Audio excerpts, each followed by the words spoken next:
अपना रिश्ता जमीन के साथ ही रखो, कुछ नहीं आसमान में रखा। सेंट्रल एशिया या साउथ एशिया पंहिंजा जेके सिंधु माथरी जा मुल्क आहिनि, उन सभिनी जे माण्हुनि जी हिकिड़ी नेचर आहे त हू धरतीअ सां ॻंढियल आहिनि। उन्हनि जी इमोशन्स, उन जो इश्क ऐं उन जो वे ऑफ लिविंग जेको हूंदो आहे उहो धरतीअ सां कनेक्टेड आहे। ऐं हू जॾहिं धरतीअ खां परे थियण लॻंदा आहिनि त उन्हनि जा इमोशन्स, उन्हनि जे में जेको जुड़त हूंदी आहे उन जी, उहा उन्हनि जे लाइ ॾाढो तकलीफ़ दह हूंदी आहे।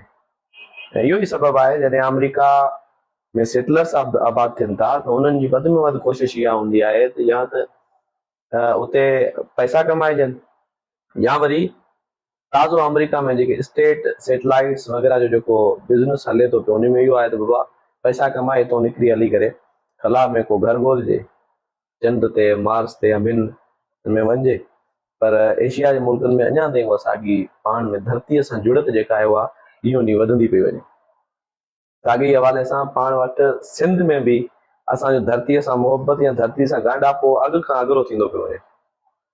हिन वक़्तु ताज़ो सिंधूअ ते जेको वार थियो आहे, सिंधूअ ते 6 केनाल अॾण जी जेका ऐलान थियो आहे ऐं 6 केनाल अॾण जी जेका कोशिशि कई पई वञे उन जे ख़िलाफ़ सिंध सरापा एहतिजाज आहे। न सिर्फ़ु सिंध पर सिंधु ऐं इंडस सिविलाइज़ेशन सां गॾियल जेके बि ॿियूं क़ौमियूं आहिनि सभु तक़रीबन इन मुज़ामत में सिंधियुनि सां गॾु आहिनि ऐं सिंधियुनि सां गॾु हुजण जी दावा कनि था। हींअर सिंध जेका आहे उहा पाकिस्तान जी वफ़ाक़ियत में हिकिड़ी एकाई तौर ॻंढियल आहे ऐं उहो हिकिड़े सोशल एग्रीमेंट तहत थियो हुयो जंहिंखां पोइ सिंध जेका आहे उहा पाकिस्तान जो हिसो आहे। ऐं उहे सोशल एग्रीमेंट जेके हूंदा आहिनि उहे क़ौमनि ते बाइंडिंग न हूंदा आहिनि। कॾहिं बि को सोशल एग्रीमेंट थींदो आहे त उहो अॻिते हली करे जेकॾहिं समाज में या समाज में रहंदड़ जेके कम्यूनिटीज़ आहिनि या जेके माण्हू आहिनि अगरि सम्झनि था त हिन में के बि अमेंडमेंट्स अचणु खपनि त उन्हीअ खे अमेंड करण उन्हनि जो हक़ थिए थो। साॻी नमूने सां सिंध हिकिड़े नए सोशल एग्रीमेंट जे लाइ पोयां केतिरनि ई ॾहाकनि खां आवाज़ उथारींदी रही आहे, पर उहा साॻी इग्नोरेंस पाकिस्तान स्टेट जी, पाकिस्तानी मुक़्तदर जेके धुरियूं आहिनि उन्हनि जी जे इग्नोरेंस जे करे इन्हनि पाकिस्तान जो अधु खां वधीक हिसो यानी बांग्लादेश पाण खां अलॻि कयो। उहा साॻी इग्नोरेंस हिननि जी हलंदी आई। सिंधी ॿोली, सराइकी ॿोली या बलोच ॿोली या पख्तून लैंग्वेज जेका आहे उन्हनि जे ख़िलाफ़ हिननि जी नफ़रत ॾींहों ॾींहुं वधंदी रहे थी, जंहिंजो सबबु इहो आहे त अॼु केपी ऐं बलोचिस्तान में हिननि खे ॾींहं जा तारा ॾिसण लॻा आहिनि।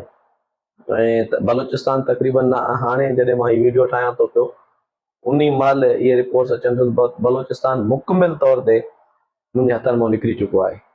साॻे नमूने सां सिंध में जहिड़े नमूने सां एहतिजाज थियनि था पिया, ऐं इन हवाले सां ॾाढो पुरउमीद आहियां त सिंध जे अंदरि हिकिड़ी अहिड़ी तहरीक जनम वठंदी जेका तहरीक इन्हनि खे मजबूर कंदी त सिंध सां हिकिड़ो नओं सोशल कॉन्ट्रेक्ट ठाहिनि, साइन कनि, वेहनि, ॻाल्हाइनि या वरी सिंध खे बलोचिस्तान जी हथ कढी उन खां बीहनि त घटि में घटि सिंधी माण्हू पंहिंजे वजूद जी बका जे लाइ पंहिंजे वजूद जी जंग जेका हू विढ़णु चाहिनि था या जेके विढ़ण जी उमेद रखनि था उहा हू विढ़नि।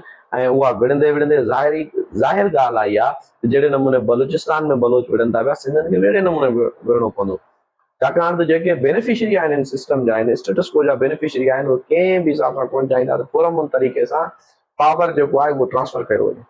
पावर ट्रांसमिशन जे लाइ लाज़मन तौर ते हिकिड़ी ॻंढियल, मुनज़म ऐं शदीद ख़तरनाक जंग वेहण जी ज़रूरत आहे, जंहिं जंग जी तयारी हिन महिल खां आहिस्ते आहिस्ते थियणु शुरू थी आहे। अञा बि कुझु धुरियूं आहिनि जेके वफ़ाक़ियत ते यकीन रखनि था, जेके हिकिड़े नए सोशल कॉन्ट्रेक्ट जी ॻाल्हि कनि था, उहे अञा पुरउमीद आहिनि त किथे न किथे हिन स्टेट खे, हिन स्टेट जे इदारनि खे या मथे वफ़ाक़ में वेठल सियासी पार्टियुनि खे, सियासी माण्हुनि खे इहो ख़्यालु ईंदो त हिकिड़े नए सोशल कॉन्ट्रेक्ट ज़रूरत आहे ऐं उहे अची करे नए सोशल कॉन्ट्रेक्ट ते मज़लूम क़ौमनि सां गॾु बीहंदा। पर घटि में घटि आउं एज़ ए फर्द इहा उमेद विञाए वेठो आहियां त को नओं सोशल कॉन्ट्रेक्ट थींदो।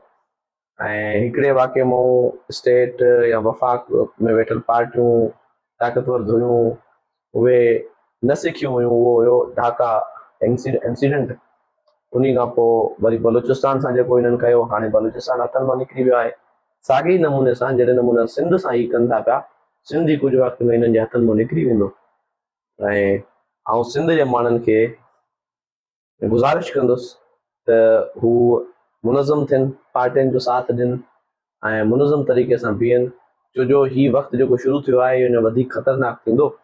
ऐं जॾहिं बि कंहिं नई कंस्ट्रक्शन जी ॻाल्हि कयूं था, नई जुड़त जी ॻाल्हि कयूं था, नए वजूद जी ॻाल्हि कयूं था, त नओं इंसान जनम वठण जे लाइ बि एग्ज़िस्टेंस जेको एग्ज़िस्टेंस रखंदड़ इंसान आहे, माउ आहे जेका खणी चऊं, उन खे तकलीफ़ में गुज़रणो थो पवे सिर्फ़ु हिकिड़ो इंसान पैदा करण जे लाइ।